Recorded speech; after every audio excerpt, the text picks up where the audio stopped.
I'm Dean Walker, and welcome to the Poetry of Predicament podcast, a podcast for people brave enough to face humanity's challenges and problems, and most importantly, our numerous predicaments. The Poetry of Predicament is a podcast meant to inspire us to bring forth grace, beauty, and connection with the web of life in the face of a predicament-laden world. In this episode of the Poetry of Predicament podcast, we're going to be speaking with psychotherapist Brigitta Mowat. She's a UK therapist, and we're going to be talking about the unfortunate lack of ecopsychology-oriented therapy in both the USA and the UK, and we'll be talking about her incredible paper on that topic. Brigitta Mowat. Hello and welcome to another round of the Poetry of Predicament podcast.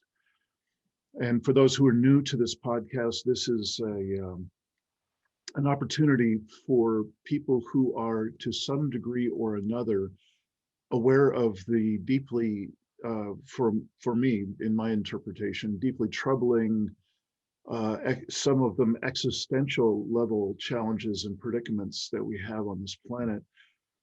And from a number of different points of view, the people that I bring on to interview in the Poetry of Predicament have something to say, something of some consequence in their experience, that they bring something from their life experience and also often from their professional or personal growth experience that gives us some amount of insight into what it is to create a more workable way of seeing this world.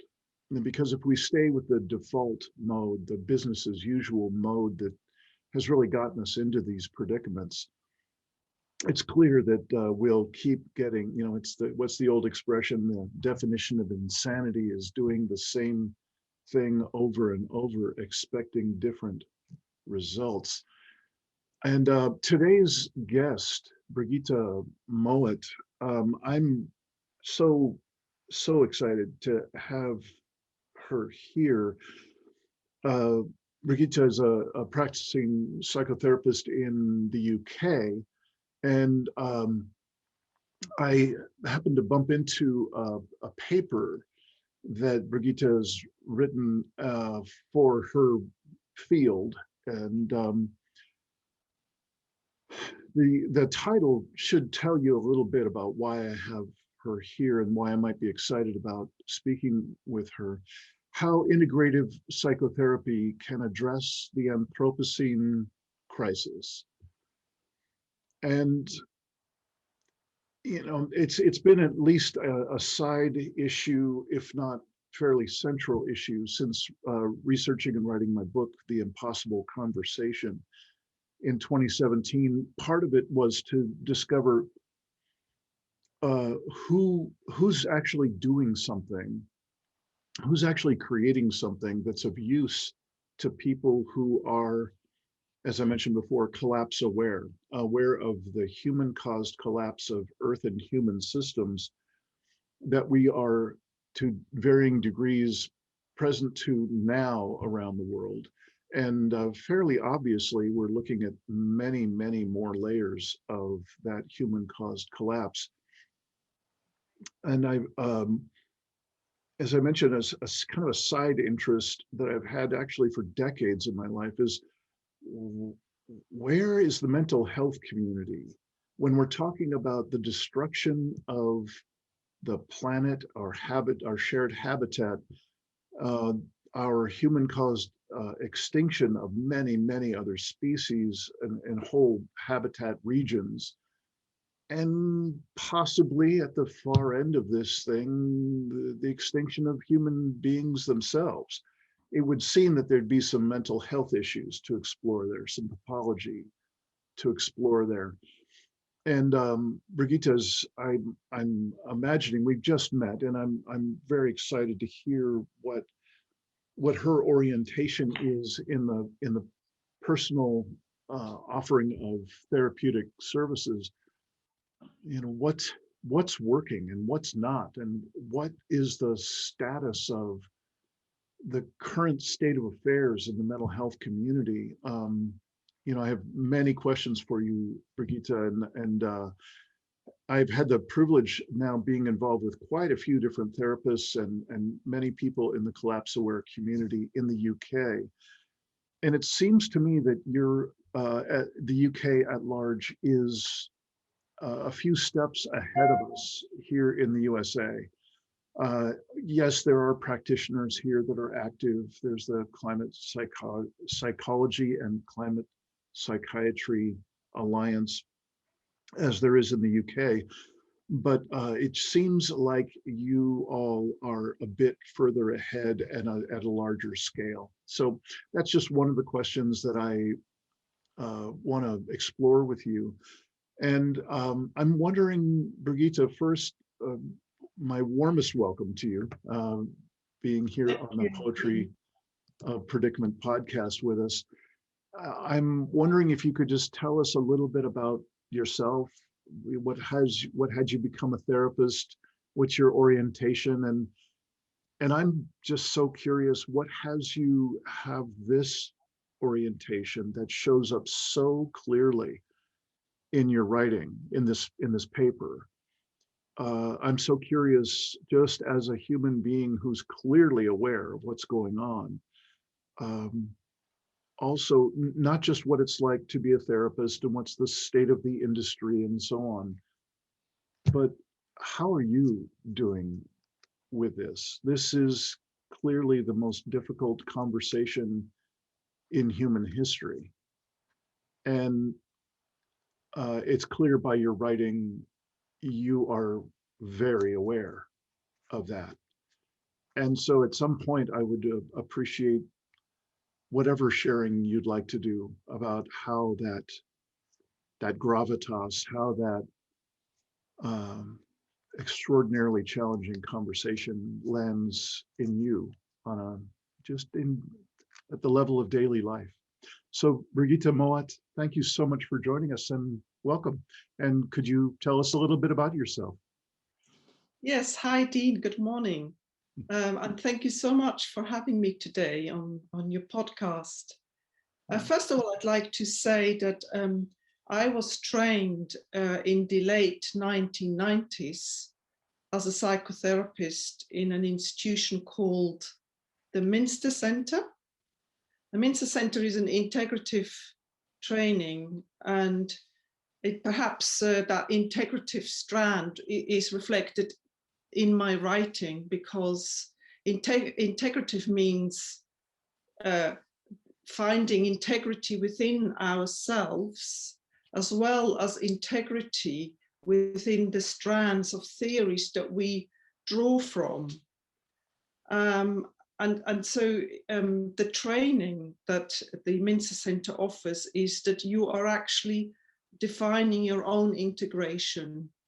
But first and foremost, I think the integration of ourselves is the starting point to be a practicing or a good practicing psychotherapist. Now, why have I written about the climate and ecological crisis?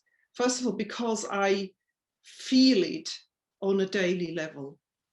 I have been feeling it for many years. It probably goes back 15, 20 years. And it's a sort of a phenomenon that grows on you, not on everybody, but I'm just talking about my personal experience. It was firstly largely a visceral experience, just a sort of feeling of something is not right, but I don't quite know, I don't quite understand what is not right. And so I became really interested in the climate movement, and I joined, the early climate marches in the early 20s, and reaching to now. They were really quite far and thin. and I sort of thought that that was a forum to really meet people who were feeling the same. And I guess what I'm saying is, it is so important that we feel that we are a community of people who are have a clear perception that there is something not right in the way that our society, and I'm saying, I'm thinking particularly Western society, is operating. Mm-hmm. And so, you know, I started to, just a few years ago, I started to be really curious about the question, well, how come nothing has been done? How come that we reached 2018 and carbon emissions are still going up? And so, so that was really the starting point of my paper, giving a sort of clarifying for myself, actually, all the things that we have not been told, the people have not been told about the, you know, the impact of carbon emissions have on the heating of the planet. Right. So, well, I'm certainly with you in terms of that kind of excuse me, that timeline is very similar to my own, and it was accelerated by Greta Thunberg, who is one of the few people who's had the courage to just speak incredibly straight. And I'm I'm curious, you've just mentioned how we as the general public, we didn't know. Excuse me, even as soon ago as 2018, we could still get away with some amount of that particular framing of who we are, what's being done to us, what's being withheld from us, what's the controlled narrative at large, and so on. And I'm curious if there's been any shift in that, in your experience, to something on a more personal basis, because the vast majority of people on the planet now know. It's no longer a secret. Absolutely. So it's no longer a secret. Right, and it's the cat is out of the bag. Right. And to be able to say that anymore, that what's being done to us, it's a stretch, you know. So I'm curious. I don't mean to take us down too narrow a topic too soon, but I'm just curious if that is reflected in the people you work with in counseling.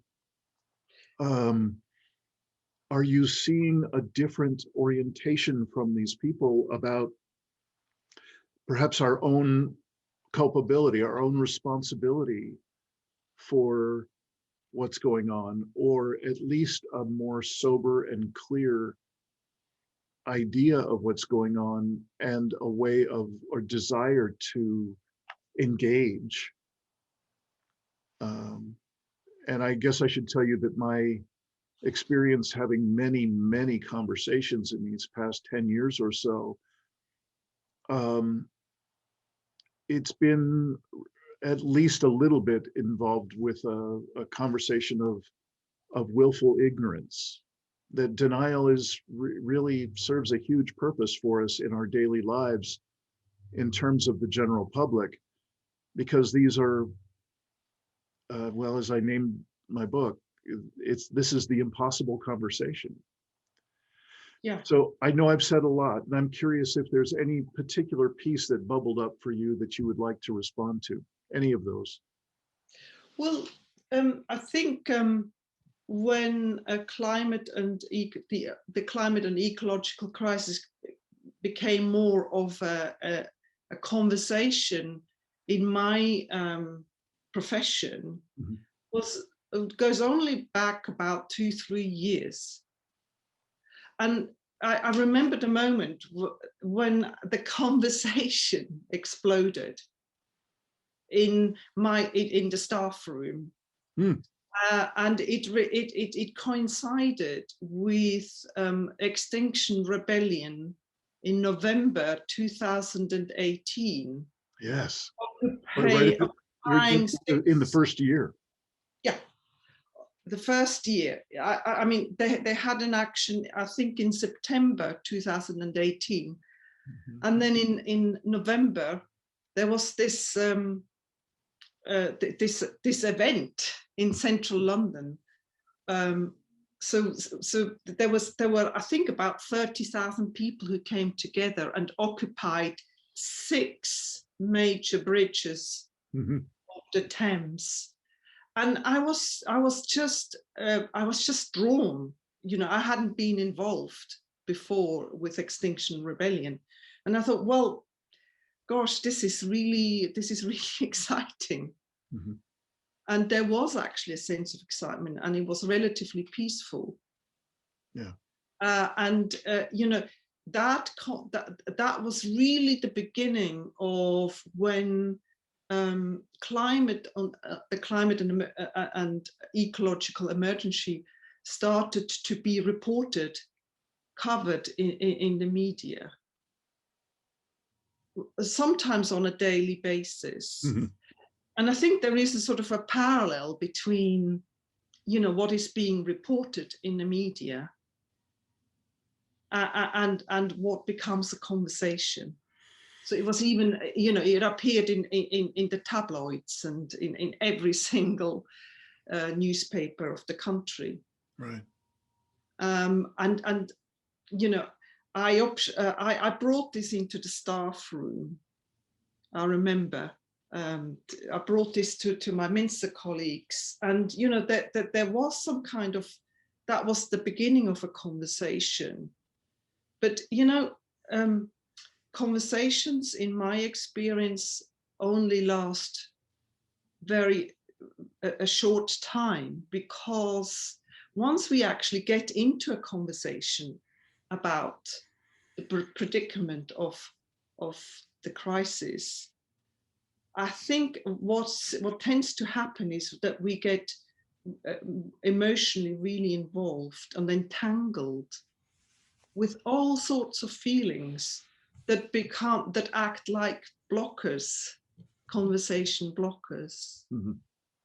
And that is really surprising that this happens amongst the psychotherapeutic community. And we're trained to have conversations with people. And so I sort of really thought that there's something not right here. Yeah. And I am actually meaning to write a paper. Why is it that psychotherapists are not talking about the climate and ecological crisis? Yeah. So what I'm saying is, yes, whilst in the UK, there is lots happening, but within the psychotherapeutic community, there is relatively little happening. And we had the odd conference organized by Confer, and you know, a long time ago, in the 1992, I think, was the first conference at the Freud Museum called Ecology and Madness.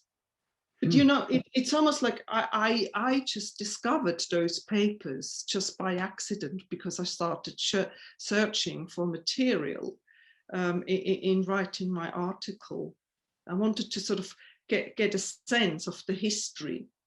And that's also how I discovered that Searles actually in the 1960s had written about it. Quite coherent. In your paper, would I be able to find some references to what you're the papers you're describing? Oh yes, absolutely. I mean, right. I've made the reference to Searles.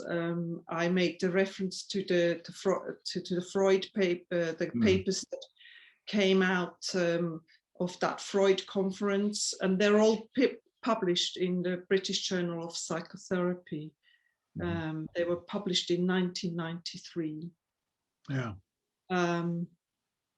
Yeah, and then nothing happened Mm-hmm.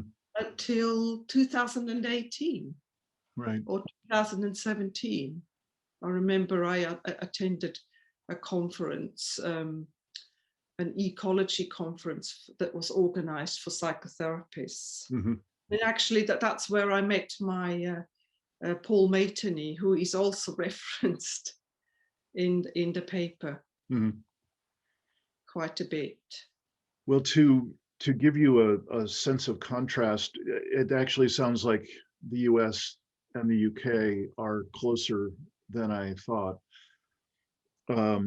There's a therapist who's a part of this body of work that I offer through the Living Resilience, I call it Deep Academy, a series of programs that are meant to be support and resources for the collapse aware community. And she actually creates online learning, continuing education learning opportunities for therapists, mostly in the USA, but some elsewhere. And this last year, she created her first online learning offering that had to do with serving the community who might be having strong reactions to the climate reality, and also a number of other existential level environmental concerns that are going on. And I'm very sad to tell you that her offering has had not only very, very few customers, but she's actually received some very critical email responses to that she's even offering this as a therapeutic contribution to the therapeutic community with regard to climate anxiety and so on. I was really hoping, that my impression that there was so much more work going on in the UK was true, but it sounds like it's not much better over there. Well, I mean, I think within the Climate Psychology Alliance, there is lots going on. I mean, Right. that is such a vibrant community. Yes. You know, but that the equivalent, you know, that's a very mixed audience, which is interesting itself.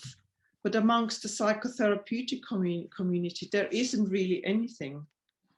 And so, you know, I sort of, amongst my colleagues, I feel very much on my own in some respects. And, you know, so I just sort of started to offer CPD talks.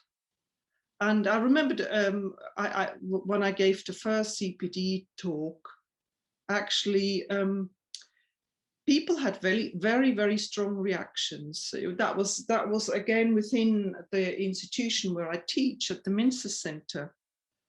And I just noticed that actually,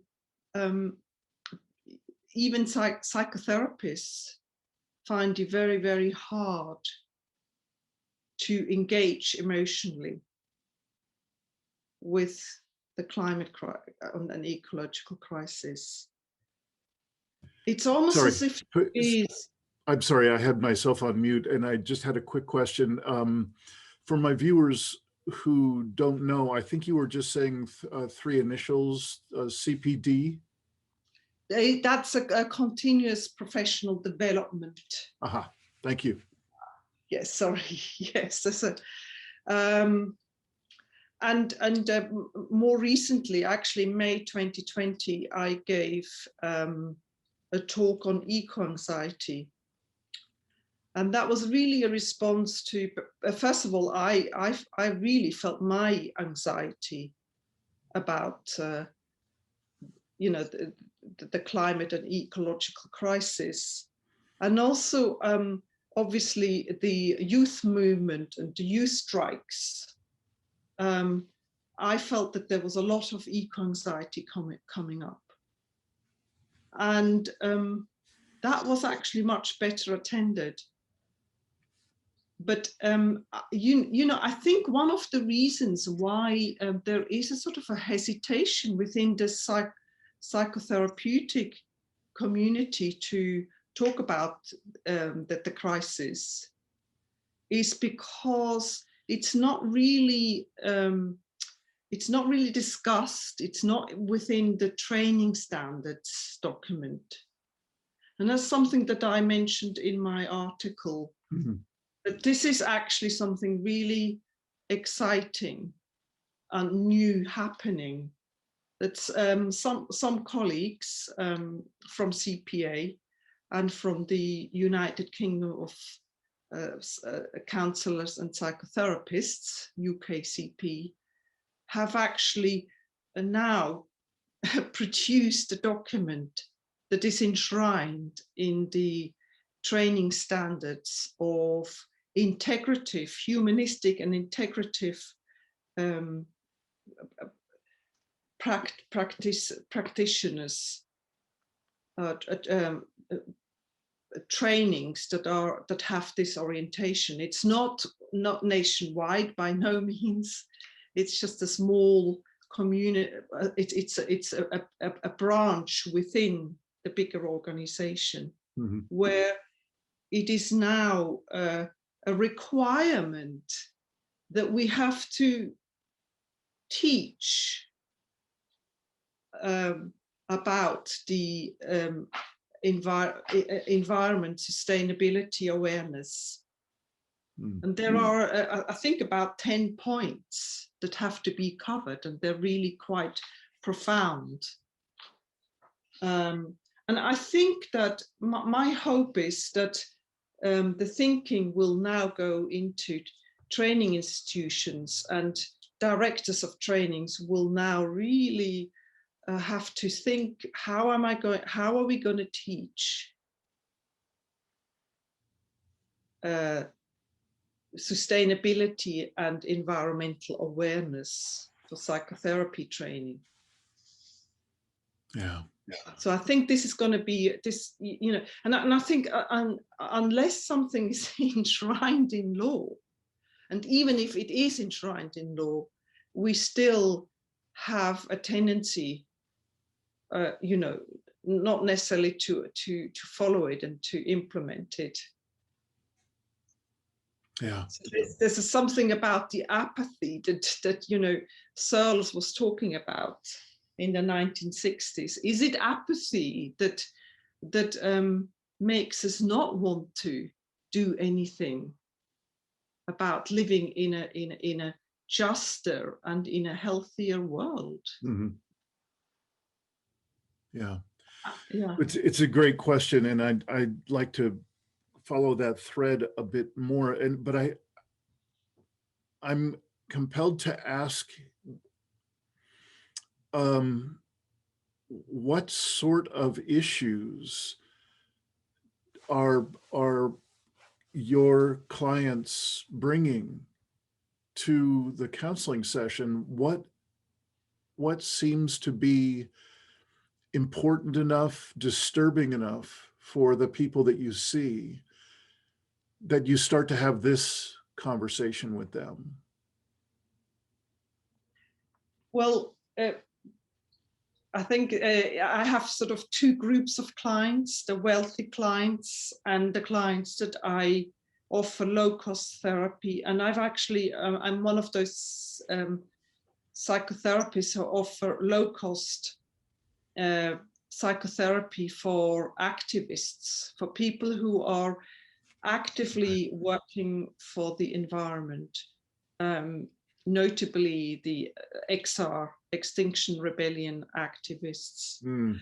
And so if I just pick out one client example of a woman who is 100% involved in Extinction Rebellion. And one of the many issues she's bringing is, should I have a child or not? Yes. And you know, that is such a profound question. Mm-hmm. And inevitably, in exploring that question, there comes deep, deep, deep sadness to the surface. Yeah. To the point where sometimes there are two people weeping in the room. Mm-hmm. It is so profound, you know. Yeah. Because you could say that it's an instinct that we have in common with Yes. the modern human world, that we want to create a family and you want to create a community. And if we are being stopped just because we feel we don't have a right, because someone has said, perhaps, you know, we are overpopulating the planet, Mm-hmm. which I don't, by the way, I don't think that's the problem, that we are overpopulating. Mm-hmm. I think we are just living beyond the planetary boundaries, and we are living outside the ecosystemic, outside the ecosystem. Right. That's the problem, really. And I'm talking mainly about the Western mindset and True. Western politics, you know, that are so disconnected Right. from any ecosystemic awareness. Yeah. That's just so heartbreaking. Yeah. Other issues are, you know, about, you know, how am I going to care for myself when I'm going to have to be in prison, you know, for a month or 2 weeks or whatever, you know, for an offense, you know, and so, you know, the conversation varies hugely. But one of the issues that I'm dealing with some of my clients is, how do they care for themselves when they are, you know, in their daily work as an activist? You know, how do we prevent from burning out? Right. But also, how do we cope with being confronted by police and being taken into a cell? Yeah. You know. Yeah, and I imagine everything that you're saying is extremely familiar to me in the work that I do at the level of, call it life coaching, you know, that sort of teaching self-regulation, co-regulation, resilience skills at the level that I do. And I imagine there's one more topic that I would add to the list that you're already putting together for us here, of the awkwardness, and sometimes deeply tragic reactions that we can have from our own family members or dear friends when we try to express that which matters most to us. Absolutely. And they're literally incapable. They don't have the capacity to support a conversation, to even just listen. And so I unfortunately have plenty of friends and family that I either have a compromised relationship with or a virtually non-existent relationship with now. And this is, you know, it was only in the first few years that I was really overbearing, too strong in the conversation, too pushy, you know, righteous and so on.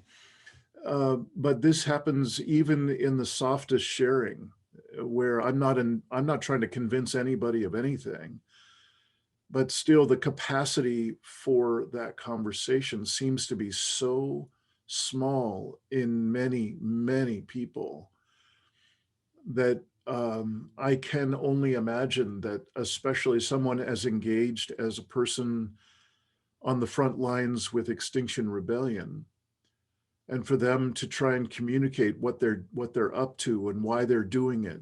They must have some issues like that going on in their Yeah. lives. Is that familiar in your practice? Absolutely, absolutely. I mean, I remember working with someone for 6 sessions. What I do is I offer 6 free sessions, and then if they want to carry on, it's very low cost.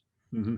I remember working with a woman for 6 sessions, and she precisely talked about her huge dilemma with her family. And in fact, most people have that dilemma that you described. Mm-hmm.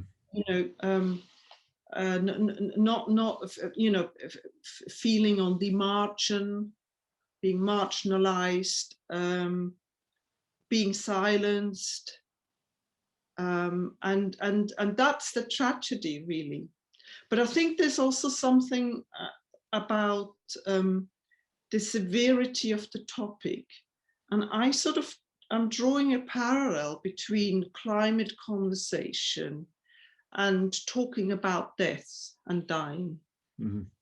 I think because they're all, essentially, we are talking about the possibility that we're all dying. Mm-hmm. No, I mean, it's inevitable that we all die, but you know, it's a sort of an enforced dying.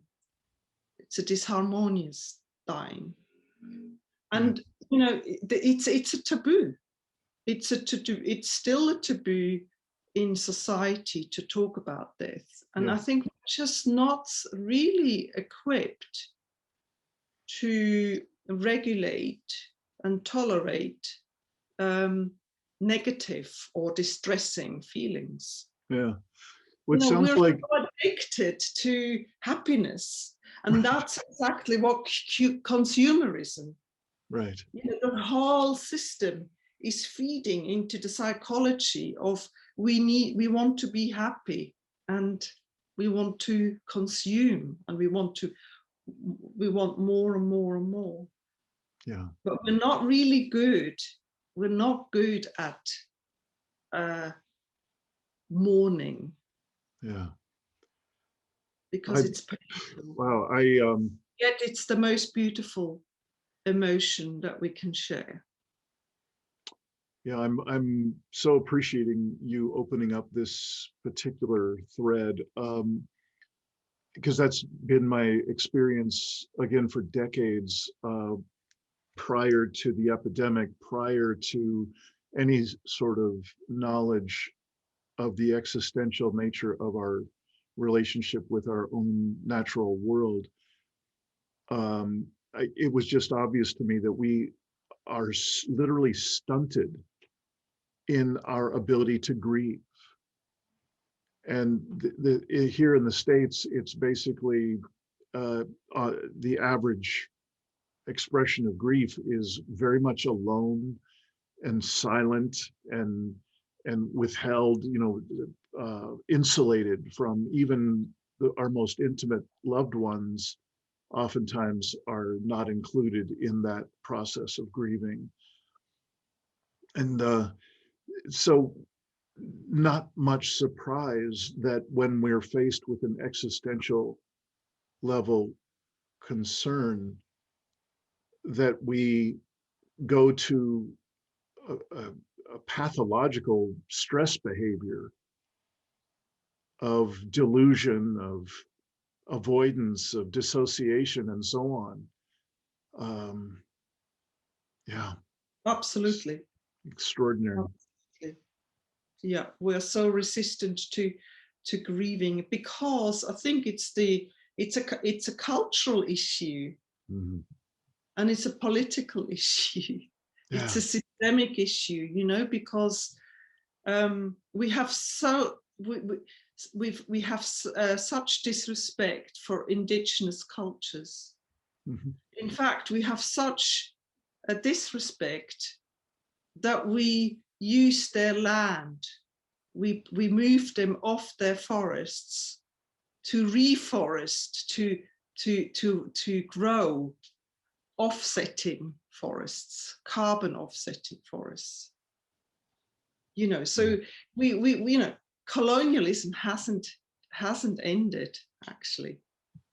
It almost feels like with this carbon offsetting business, colonialism is experiencing an advent. Yeah. And I think a lot of people are just not, I think it's really hard to join up the dots. And I think it requires quite a lot of work to see the connections.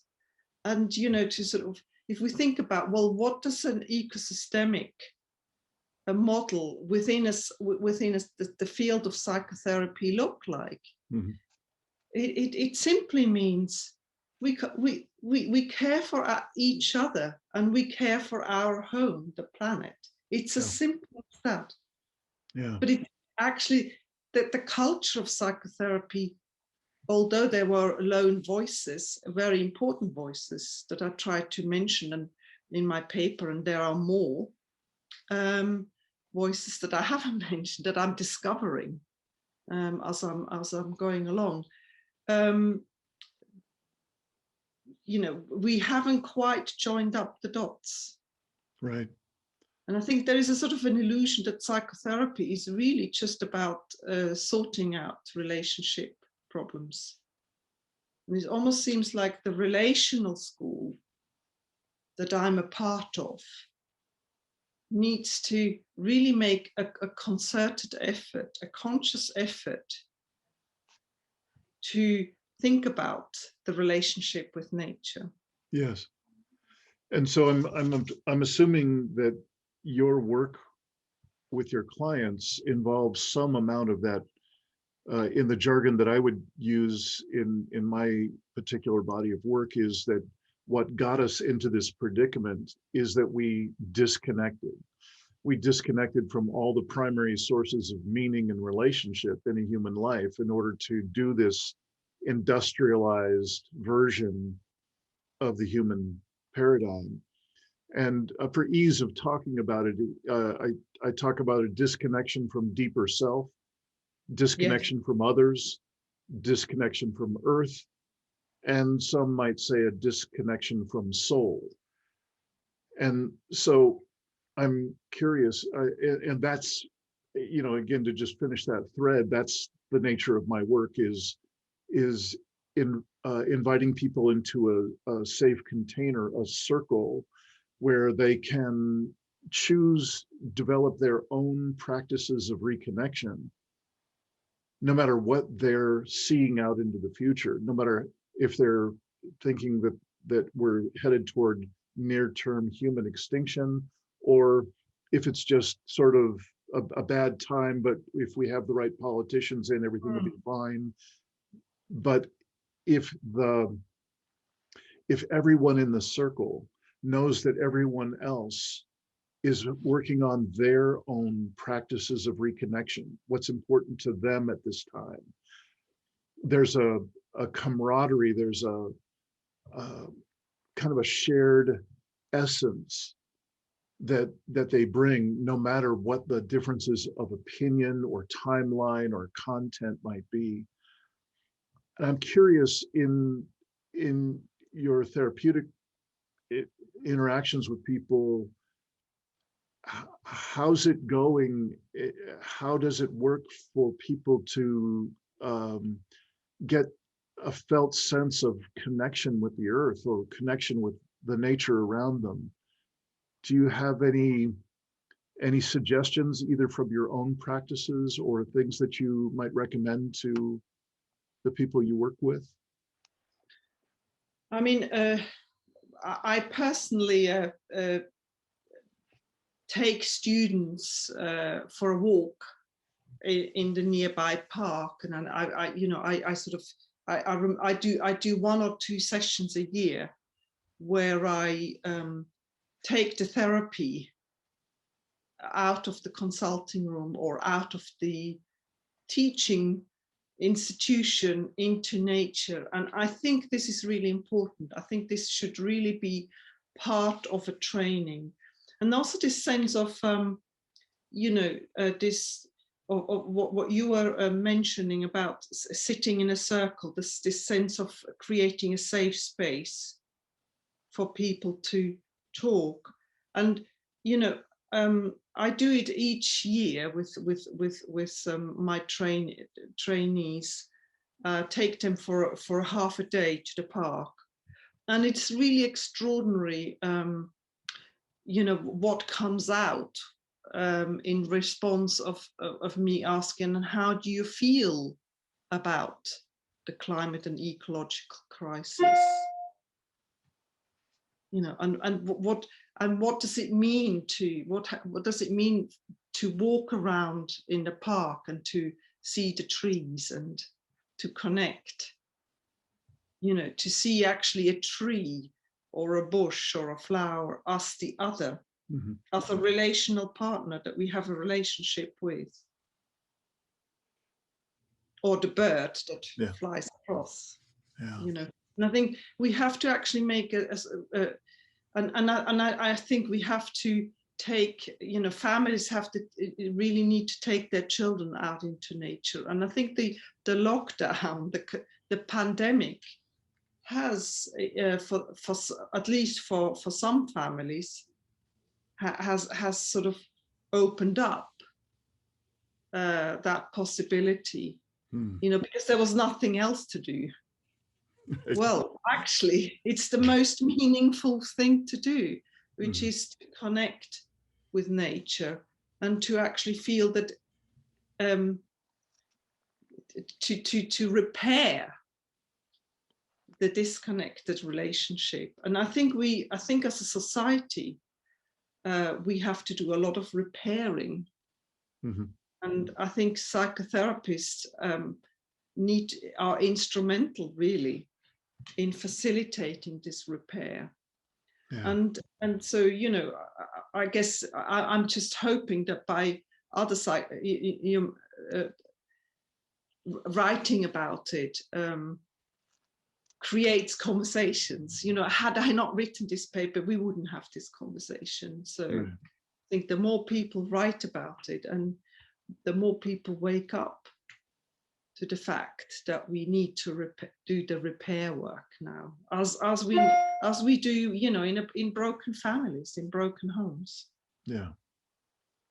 We need to repair our broken relationship with the modern human world, and grieve what we destroyed. The grieving is so important. Because we know, Freud said it, in his paper Mourning and Melancholia, that if we don't mourn, we become depressed. That was such a profound insight. And I think we can actually translate this to, if we don't mourn what we destroyed, we can't recover, we can't re-energize. Perhaps we might slump into what Searles calls apathy. So the emotional work is really of essence, much more than understanding the science, or, It's been interesting. I'd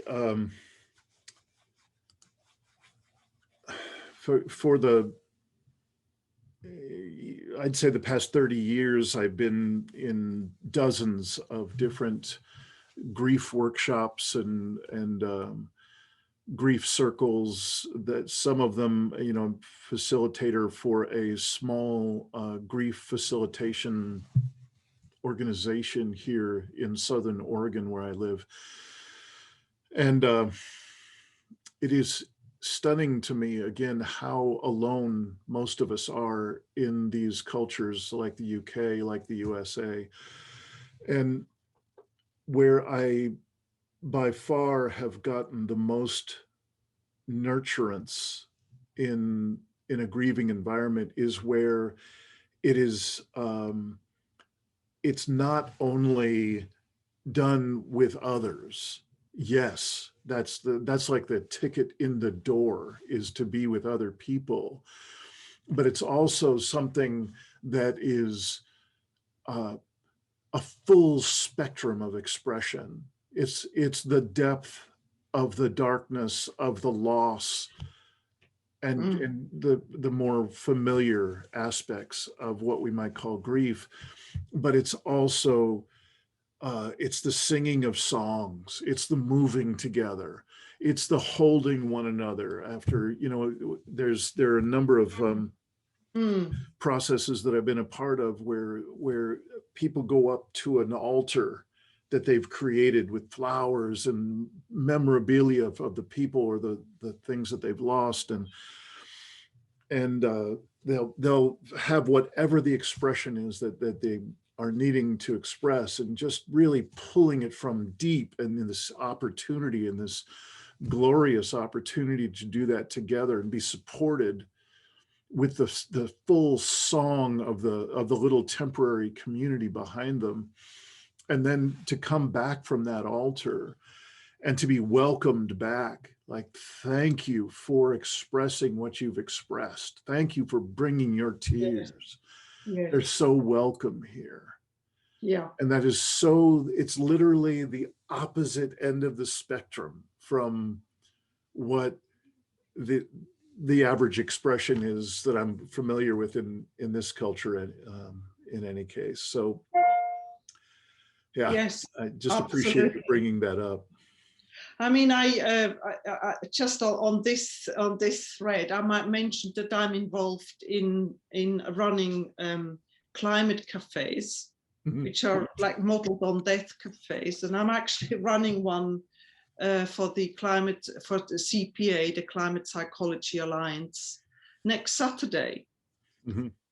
And they are, even though they are online, they are profoundly moving experiences. And I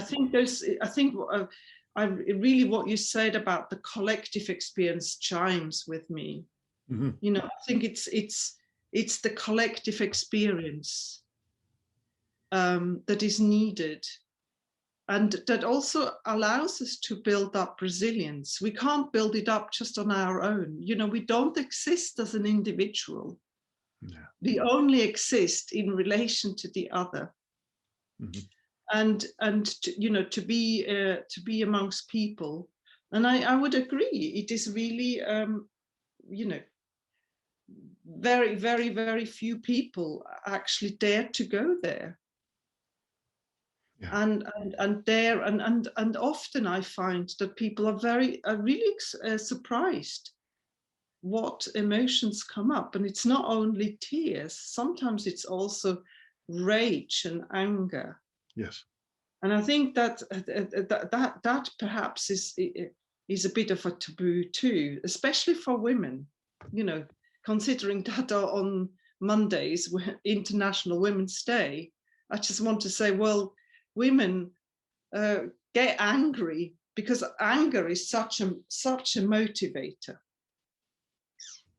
Yeah, I'm with you there. Mhm. Again, that's just the nature of, it sounds like the nature of both of our work, yours on the therapeutic level, mine on the coaching and more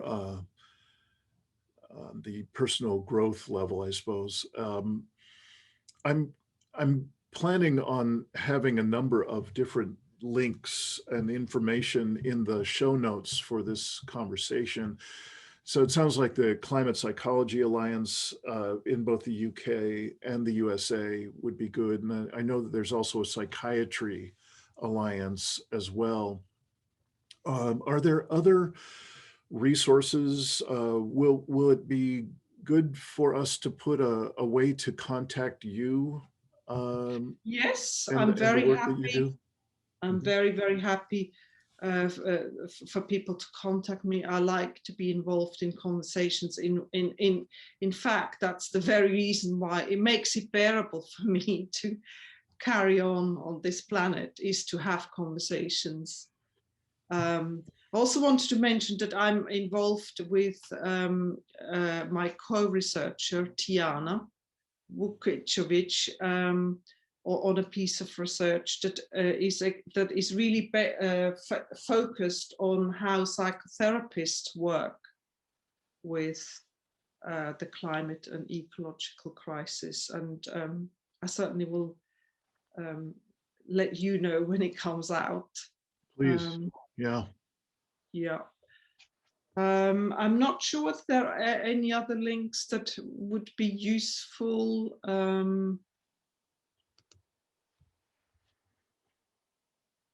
Well, I'll be putting in a number of different things. I've been involved since the beginning of the deep adaptation community, and up until recently, been a volunteer moderator for what's called the Holistic Approaches and Guidance Group, which is basically everyone from counselors like yourself and psychotherapists and the like, to life coaches, to facilitators and workshop facilitators and so on. The full spectrum of people who are offering some kind of service to others that might be considered a practice of reconnection, a practice of healing, a practice of sharing the kind of emotive deep work that we've been talking about. So I'll be including how to access the deep adaptation community, the XR community, and of course these other organizations that I've mentioned. I can feel our envelope of time is coming to a close, and I'm curious, Brigitta. I can't help but really touch into kind of both of us on a more personal level, if it's okay with you. This is the largest scale predicament in human history, and it is the most intimate. Sure.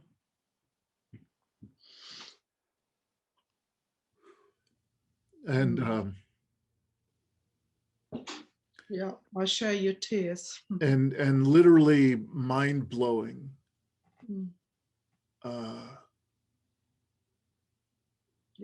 Extraordinarily intimate and personal, and at the same time global, and every layer in between. And I feel very thankful that I have access to what's often called the implicit senses, which includes really where we all get moved from. Excuse me, but it's ironically people don't point here for the five senses that we're used to talking about. And I'm curious, I have no question that you know fully what I'm talking about, where we are moved from and this place. And I'm curious if you would be willing to share anything in these last few minutes together of for people for whom this is a new conversation. And it can be, as we know, it can be extraordinarily disturbing to realize that these things are actually happening and that humanity has actually caused them. And that we are to the point where denial is really no longer an option. Absolutely. And so I'm curious if you would share anything just from the personal side, the way that how do you keep your heart open? How do you stay connected with those you love, connected with life, connected with purpose, when you clearly know the scale of what we're talking about? And I'm just asking for whatever you might share in terms of your own practices and your own ways of staying sane in this flurry of insanity. for us, particularly for those of us who are new to the conversation, that you might offer some of what helps you stay afloat? Ooh, many things. Mhm. But I think a combination between, obviously I'm a yoga practitioner, and I know that I need to center myself, and I think that is really perhaps a useful advice to give people. Find ways of centering yourselves, whether that's yoga, whether that's going for a walk in nature, whether that's planting something in the garden. Let's say just do something.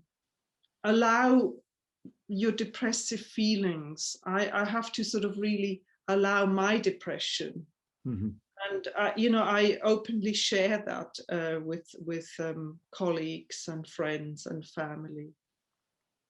And also, what really keeps me going is the fact that I have 2 grandchildren.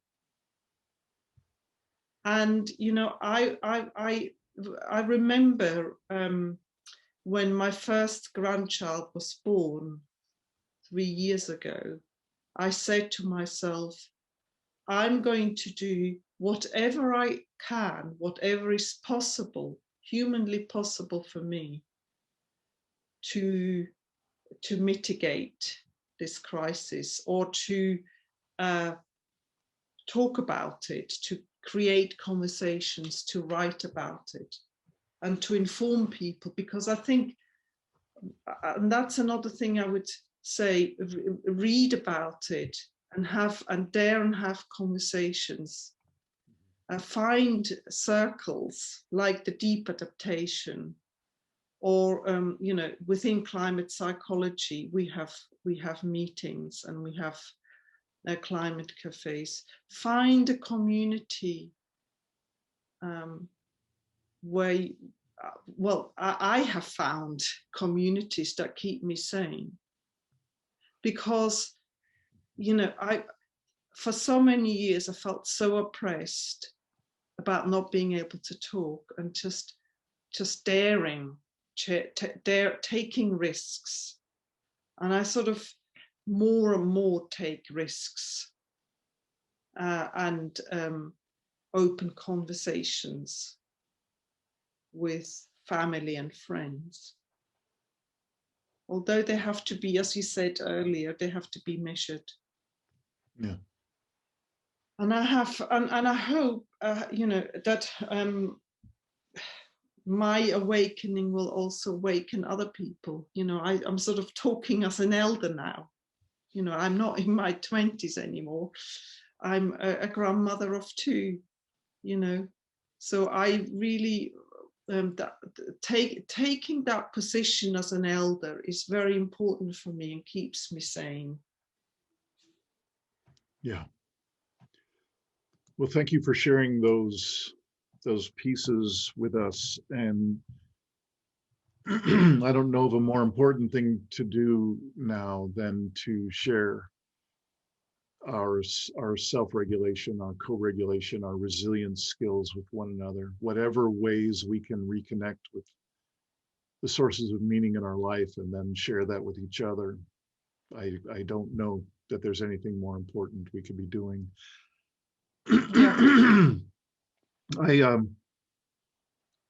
I have one last thing that I would like to mention that will go into the show notes as well, because you mentioned a couple of times what a difference it makes if one's a parent or a grandparent in these times, that it shifts. There's a shift that occurs.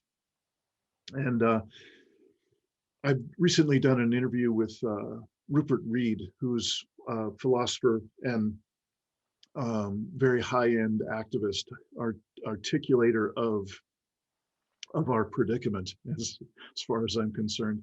And Yes, he has he. quite an extraordinary project that he's just unveiling now, with a new book and a project that is specifically designed to empower the conversation you were just talking about. And it's Mm. called Parents for a Future. Yeah. And so that book, I believe he's putting it out right now, literally Yes. like Yes, it's today or out. something. Yes, I actually was at the book launch. And Mm. so there will be more interviews with Rupert Reed here on the podcast. In fact, I have one coming up with Rupert and a former collaborative buddy of mine, Carolyn Baker, who is Oh, easily yes. the most prolific writer in terms of empowering the collapse aware community. And that conversation will doubtlessly include the psychospiritual dimensions that she and her co-author Andrew Harvey talk about so much. For instance, in their recent book about radical regeneration, which is quite an extraordinary book. Um, Mm. and she and Rupert will be doing some sort of panel discussion soon that will also Great. include what Rupert's calling transformative adaptation, and it will also include elements of this Parents for a Future. So I wanted to be sure to mention those things because they seemed to fit well with what you were just sharing from your own Yeah. practices and orientation. Yeah. I mean, it's the love. Yeah. It's the love that I feel towards my own children and grandchildren that really um, motivates me to take up that position as the elder, to be available and to be there holding, because given that our society again is not really kind towards people, the aging population, the elderly. I think we need to reframe that and say, well, actually, as an elder person, I have a capacity, I have life experience to draw from, Mhm. and perhaps a maturity that the younger generations need to be held by that. And I think Caroline Baker is probably coming from a very similar perspective. We really, elder people need to take up that position, so we are here to grieve with you and to laugh with you and to cry with you. Well, there's no question that we are in some sort of collective initiation into collective adulthood, and not to mention the importance of eventually an initiation into elderhood. And what I've been experiencing for a few years now is that elderhood seems to have very little to do with age these days. It may, and it may not. Okay. I've met many young people, like down to the level of younger than 10, who have an extraordinary wisdom that they're bringing forth and a truth telling that is really worth including and encouraging. So thank you for saying that. Absolutely. Yeah. Well, Brigitta Mowat, it's just been an absolute pleasure to meet you and hear about your work, and also to hear how you keep yourself upright and whole in the midst of these insane times. And I so appreciate you giving us a bit of a picture of how it is for you in your practice and in the culture that you know in the UK. And I look forward to future conversations if you're up for it, because I think we're barely beginning Mm. the engagement on both sides, unfortunately, of, if I can be so silly as to put it into a polarized picture. But the elements in this world that seem so rigidified, so holding on so hard to the very structures that got us here into this predicament. And yet there is an ever growing element in our cultures that is standing up for life. in an entirely different way. So Mm. I look Yeah. forward to tracking that progress with you every few months, perhaps, if that's Yes. okay with you. Yes. That would be fantastic. That would be Wonderful. very And well. thank you Thank you. again. Mhm. Thank you, Dean. It was really a pleasure to talk to you. All right. Mm. Thanks for watching another episode of the Poetry of Predicament podcast, produced by Dean Walker and the Living Resilience Alliance, www.livingresilience.net. Music today from Michael Hedges, as always, and also Port Blue Into the Sea. Also available on our website, www.livingresilience.net, is a wide array of articles, online learning series, arranging group and individual resilience coaching, and sign up for our every other Tuesday free support group that we call Safe Circle Calls.